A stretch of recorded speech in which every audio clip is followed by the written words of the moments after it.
cards formatted, cameras ready. Day 3 of the vlog, let's do it. For the record, I'm done trying to make y'all comfortable. For the record, look at this beast of a car. Huge. For the record, lab on me going all the way.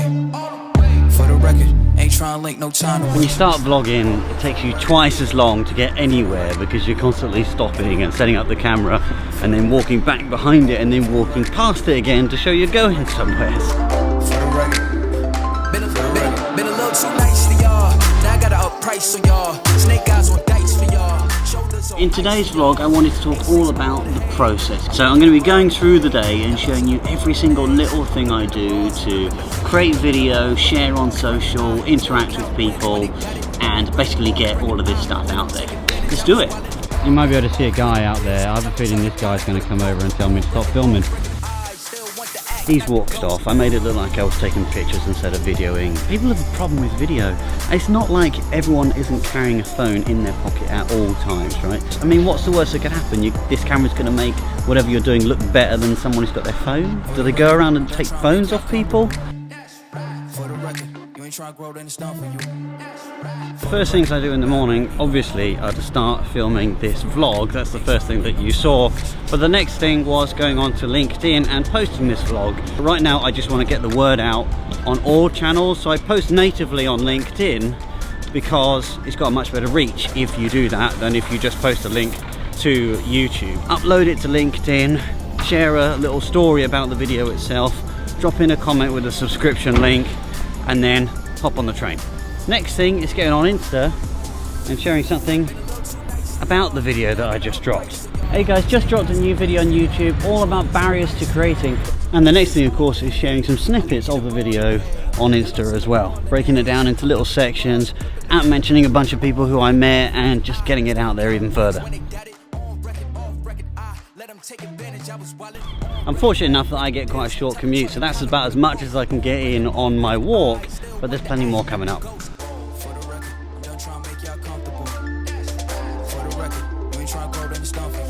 The nice thing about Insta is that you can save stuff into drafts so that you can share them later. Now you can schedule stuff through like Buffer, but if it's the wrong aspect ratio, you just get a reminder and it's kind of annoying because you don't always see it.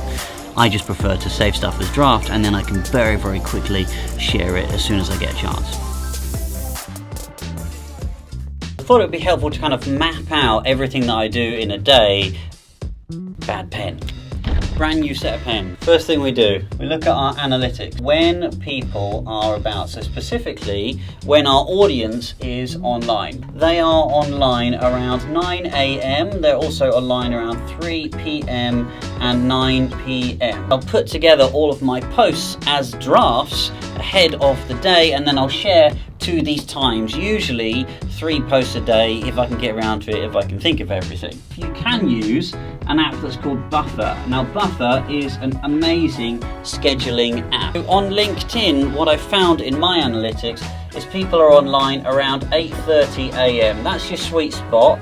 You've also got 12 PM and then you've got around 4 PM as well. So what I'll do is I'll post my video natively to LinkedIn at 8:30. Now LinkedIn algorithm's doing a lot better at the moment and it's pushing stuff out gradually across the day, but it's still good to concentrate on specific times because that's when the eyeballs are looking at your content. So I'll schedule something for 4 PM. Scheduling posts on Twitter, use Buffer for that. Because Twitter's algorithm now is pretty much surfacing what people want to see, this sense of best time to post I don't think is as particularly strong for Twitter anymore as it used to be. Now if you're running a Facebook group, then you probably do want to schedule some content in that. And that's for 2 reasons. The first one is eyeballs, and the second one is making sure that group feels like it's being turned over, especially if you're running a new group. You're going to want to keep that group feeling like it's turning over. What you should be doing, putting together all of your schedule, all of the things that are going to happen ahead of time, so you can just either schedule it up and know that it's being drip fed, or with Insta you can just hit that share button and it's already written. I'll spend an hour or so on Sunday night and I'll create almost all my posts for an entire week of social over there. And that's going to make you look like you are in 100 places at once. It's just good, efficient social network management. Right, it is time for lunch. I'm starving. Let's go. Curry. Lunch done, very full of curry, but just time to do another Instagram post. Pull out your phone, head over to drafts, hit share, and it's done. Easy when you've got it all lined up.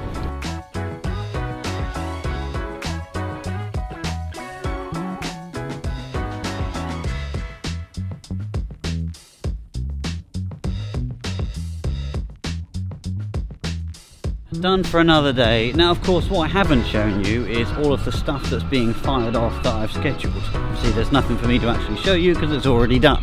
As this day progresses, my networks are firing off updates from me in different places, and that's another reason why planning ahead is so important. Then it doesn't become something that's a constant chore and a constant distraction. It's always there and up and running for you. But I want to now talk about how you can start getting your content further out. So how can you get more engagement, more comments, more likes, and start getting more people doing more with your posts?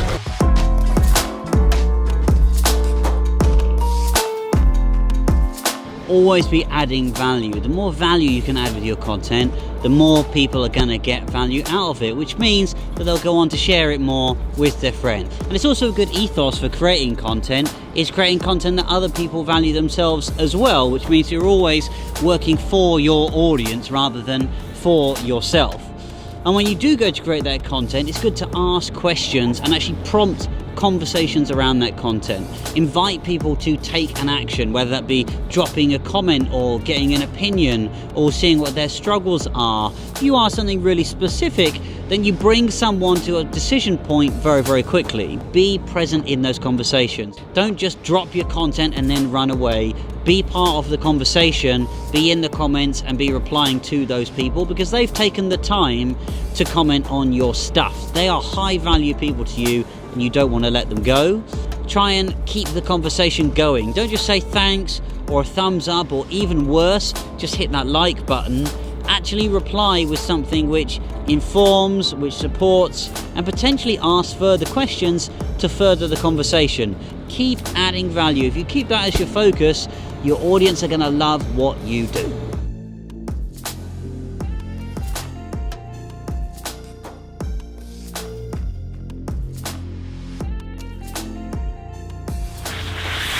All this stuff is a lot easier than you think. I think everyone gets caught up with the process and how to run the process, and they stop creating themselves because they're worried about everything that they have to consider and do. You can automate a lot of the social sharing.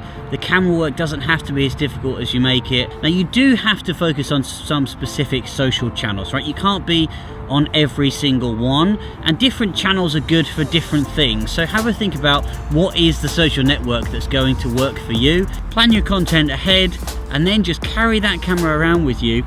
Over time, you're going to get subscribers, you're going to get followers, you're going to get comments. I need to go home now. Look how dark it is. I'm sitting on a invert here, which apparently you can't go down on an invert. Tried it in shoes, too much grip, doesn't work. Need to get myself home. It is cold and this concrete is absolutely freezing. Another day tomorrow. See you then. Bye. Oh, what's that?